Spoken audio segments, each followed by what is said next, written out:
ก็นั่งครับนั่งคุณนายโห่เห็นยังมากเกาะอะไรนะถอดไข่ใส่นี่บ่ถอดไข่อยู่นี่ตู่เราจะไปโรงเรียนไหมวันนี้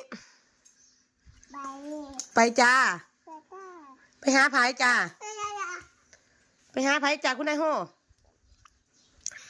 คุณนายโห่สิไปหาไผ่โรงเรียนสิไปหาไผ่โรงเรียนตู้เย็นแล้วเป็นอย่างจะไปหาไผ่อยู่โรงเรียนจ้าหาไผ่โรงเรียนอยู่คุณนายโห่บอใช่ตู้เย็นใครบ่บูดไปใส่ตู้เย็นหนูพุ่น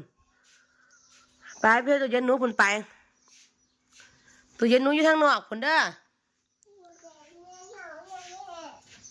บ่เมียนตอนนั้นเนี่ยปวดนมหนอน